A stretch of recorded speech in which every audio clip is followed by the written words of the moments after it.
Hello and welcome to the channel. In this video we are going over a very fun casting build with Voruna.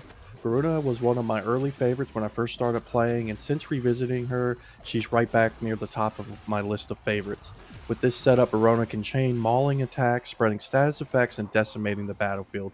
Utilizing her entire kit with two of her augments, this build excels at spreading status effects by aggressive attacks with seemingly infinite energy and uptime. It's a fun build that's a change of pace from weapons platforms and other caster frames that I have been enjoying, and I thought I'd make a video to share it. As always, if you find this video helpful or interesting, please consider hitting those like and subscribe buttons. Also, don't forget you can catch me live on Twitch at twitch.tv/MikeHobbs. Without further ado, let's take a look at Verona's passive and abilities. Starting with her passive, which includes 4 passive bonuses that can be activated one at a time. These bonuses are tied to Verona's abilities. For each ability, press to cast or hold to activate the passive bonus. The bonuses tied to her 1, 2, 3, and 4 are increased movement speed, status damage resistance, heavy attack efficiency, and an extra life, respectively. Shroud of Dinar is Veruna's 1. When cast, Verona enters invisibility and has increased movement speed. She also receives a brief moment of increased critical damage and status chance after casting. Furthermore, I am running the augment Prey of Dinar for this ability that marks enemies and increases the spread of status effects of Verona's 2 by 150%.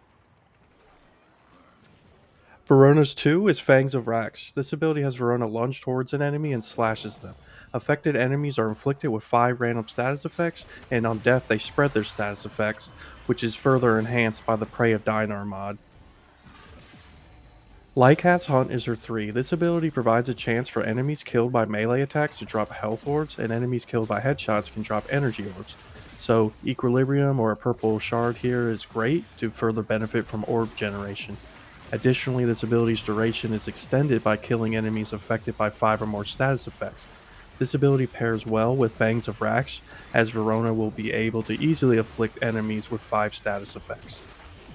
Lastly, Ulfrin's Descent is Verona's 4th ability.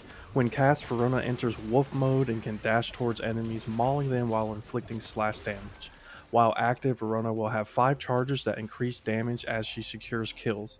I am also running the augment for this ability, Ulfrin's Endurance, which restores charges when enemies die from slash effects. With this mod, it is really easy to chain kills and keep charges indefinitely. With her kit fully discussed, let's take a look at the components of this build. As this is a casting build with a lot of ability spam, I spec'd into strength mostly with some extra duration. Strength is the primary play here for her 2 and her 4. Any secondary or tertiary stats can be user preference. I went with Archon continuity for a little extra duration and to get corrosive out of toxic attacks.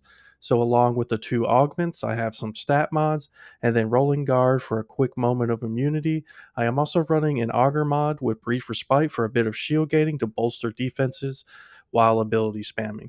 Moving on to Arcanes and Shards, I am first running Arcane Impetus to gain bonus strength per unique status effect applied, which is basically free due to Fangs of Rax always applying 5. I am also running Arcane Crepuscular for increased strength while invisible to further benefit from Verona's 1 as well as my companion. As for shards, I'm running 4 red strength shards and 1 yellow preparation shard. The extra 60 strength in my arcanes allow for Verona's attacks to pack a punch, and the yellow shard helps me get my build rolling without needing any prep. The loadout here doesn't really matter at all. I spend 99% of my time with this build in Verona's 4 spamming her abilities. I just threw on some favorites that I seldomly use. And lastly, my companion of choice here is my Hurus Kubro with its stock mod that allows me to remain invisible while spamming attacks. With mods like Contagious Bond and Tenacious Bond, my Kubro helps me deal out absurd amounts of damage, and together we clear rooms of Steel Path enemies effortlessly. And there it is, a very fun and aggressive build that shreds Steel Path enemies and spreads status effects everywhere. With her augments assisting in ability spam, this build excels in high enemy density environments. I begin each encounter with casting my 3, then I activate Verona's 4, then 2. From there I enter a loop of alternating between Fangs of Rax and Ulfrin's Descent to slay out, all while remaining invisible thanks to my companion. With the vicious and voracious volley of violence, Voruna and their venerable wolves vehemently eviscerate enemies with satisfying savagery. I have really been enjoying this build as of late, and I wanted to share it. But what about you? Have you tried Verona? Let me know your thoughts in the comments below. Don't forget to like and subscribe. Thank you so much for watching, and I'll see you in the next one.